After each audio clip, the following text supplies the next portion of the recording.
তখন সেই রাতেই কিন্তু সালাউদ্দিন ভাইয়ের সাথে আলোচনা করেছিলাম যে শিক্ষার্থীদের উপরে হামলা হতে পারে, এখানে সংগঠিত শক্তি হিসেবে ছাত্র দল এবং শিবিরকে ছাত্রদের পাশে থাকতে হবে।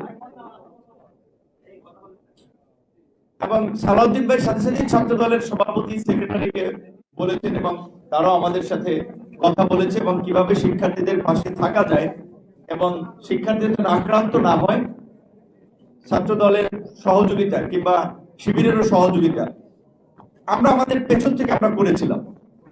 শুধুমাত্র এই একদিনের ঘটনা না, এরকম মোটামুটি যতদিন আন্দোলন চলেছে প্রত্যেকটি আন্দোলনেই আপনারা দেখেছেন হয়তো কিছু অরাজনৈতিক কিংবা সাধারণ শিক্ষার্থী নেতৃত্ব ব্যানারের সামনের দিকে ছিল, কিন্তু তাদের পেছনে তাদের আশপাশে ঢাল হয়ে রাজনৈতিক নেতৃবৃন্দ কিন্তু তাদেরকে বিভিন্নভাবে গাইড করেছে, সহযোগিতা করছে, ঢাল হয়েছে।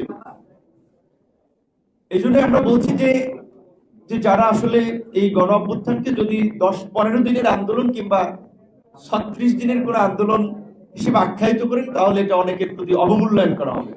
এটা ঠিক 10-15 দিনের কোনো আন্দোলন কিংবা 36 দিনের আন্দোলন এই গণ অভ্যুত্থান হয়নি। এর পেছনে একটা দীর্ঘ ইতিহাস এবং এই প্রেক্ষাপট তৈরিতে অনেক মানুষের ত্যাগ, তিতিক্ষা এবং সংগ্রামের ইতিহাস রয়েছে। বিশেষ করে শেখ হাসিনার ফ্যাসিবাদের বিরুদ্ধে রাজনৈতিক দল হিসেবে 2009 সাল থেকেই বিএনপি কিংবা জামাত কিংবা অন্যান্য রাজনৈতিক দল যে সংগ্রাম করেছে, তাদের এই সংগ্রামে নাগরিক সমাজ, সাংবাদিক সমাজ, ব্যবসায়ী, বিভিন্ন শ্রেণী পেশার মানুষ তাদের জায়গা থেকে ভূমিকা পালন করেছে এবং গত 16 বছরে প্রায় 3,500 মানুষকে বিচার বহির্ভূত হত্যাকাণ্ডের শিকার হতে হয়েছে।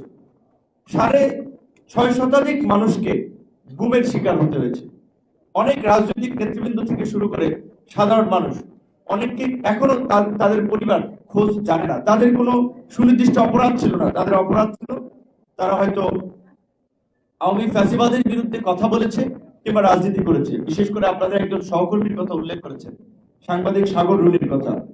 48 ঘন্টার আলটিমেটাম দিয়ে স্বরাষ্ট্রমন্ত্রী, সাবেক স্বরাষ্ট্রমন্ত্রী সারা খাতুন তিনি পৃথিবী থেকে বিদায় নিয়ে গেছেন, কিন্তু এখন পর্যন্ত সাগর রুনির হত্যাকাণ্ডের বিচার হয়নি। এমনকি সাগর রুনির হত্যাকাণ্ডের এই মুভমেন্টকে ব্যবহার করে ইকবাল সোবহান চৌধুরীরা প্রধানমন্ত্রীর বিশেষ উপদেষ্টা হয়েছেন, সুযোগ সুবিধা নিয়েছেন, কিন্তু সাগর রুনির হত্যার বিচারের জন্য তারা ওইভাবে আর সোচ্চার ছিলেন উপদেষ্টার পর থেকে।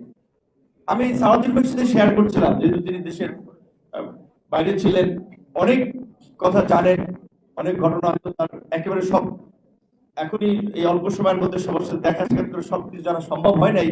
এই প্রেস ক্লাবে প্রোগ্রাম করতে এসে আমরা বাধার সম্মুখীন হয়েছি। অতিথি কে হবে সেটা লিখে দিতে হবে এবং অতিথি দেখে এই প্রোগ্রাম দেওয়া যাবে না, এমনকি প্রোগ্রামের আগের দিন আমাদেরকে জানিয়ে দেওয়া হয়েছে। তো এই প্রেস ক্লাবের মতো জায়গায় এই ধরনের অনাচার অবিচারের শিকার, এটা তো আমরা প্রত্যাশা করিনি।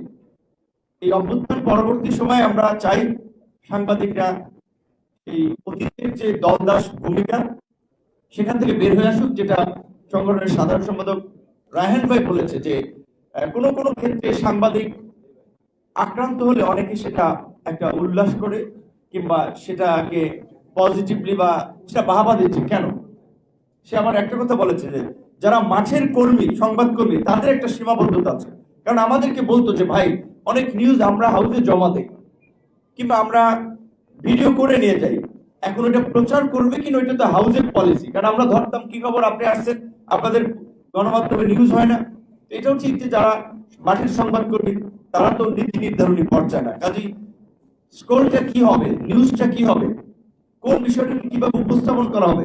এবং সবচেয়ে হাস্যকর বিষয় হচ্ছে অনেক টক শোতে যেতাম, আমি দেখতাম যে ওই দিক থেকে টকব্যাক হয়তো তাকে গাইড করতেছে, লাইক বিএনপির কোন নেতৃবৃন্দ থাকলে তাকে কিভাবে হেনস্থা করা যায়, আমাদেরকে কিভাবে হেনস্থা করা যায়।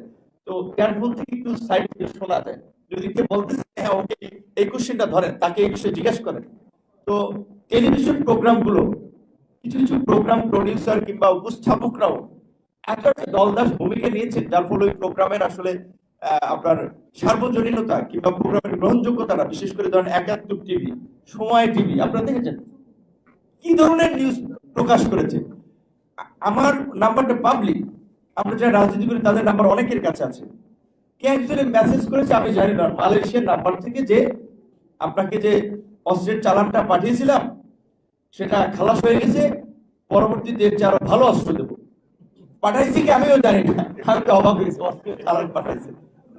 সেই স্ক্রিনশট নিয়ে সময় টিভি নিউজ করেছে যে ভিপি নুরের সাথে কুকি চীনের সম্পৃক্ততা, কুকি চীনের জন্য অস্ত্র আনছেন ভিপি নুর। চিন্তা করেন, এখন এই সময় টিভি এই স্ক্রিনশটটা কোথায় পেয়েছিল, কিংবা ৭১ টিভি যে ধরনের প্রোগ্রাম করেছে।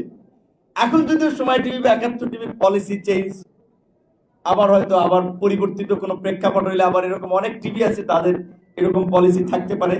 কিন্তু আমরা অনুরোধ করব, এই গণ অভ্যুত্থান আমাদের জাতি গড়ার, সমাজ গড়ার যে সুবর্ণ সুযোগ এনে দিয়েছে, আসুন আমরা এটা হেলায় ফেলায় না নষ্ট করে আমরা সবাই মিলে কিভাবে আগামীর নতুন বাংলাদেশ বিনির্মাণ করা যায়।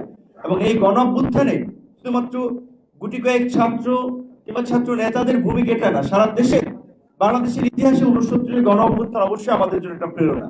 কিন্তু বাংলাদেশের ইতিহাসে বোধহয় এইভাবে উচ্চবিত্ত, মধ্যবিত্ত, নিম্নবিত্ত সকল শ্রেণী পেশার মানুষের সম্পৃক্ত কোনো গণ আন্দোলন কিংবা গণ অভ্যুত্থান অতীতে হয়েছে কিনা আমার জানা নেই। সিনিয়র না থাকলে তারা বলবেন। এইভাবে আপনারা দেখেছেন এই আন্দোলনে কিন্তু ধানমন্ডি বলেন, বনানী বলেন, গুলশান বলেন, এই সমস্ত একটু যারা একটু প্রিভিলেজ ক্লাসের ফ্যামিলির লোকজন বাস করে তারাও কিন্তু মাঠে নেমেছিল।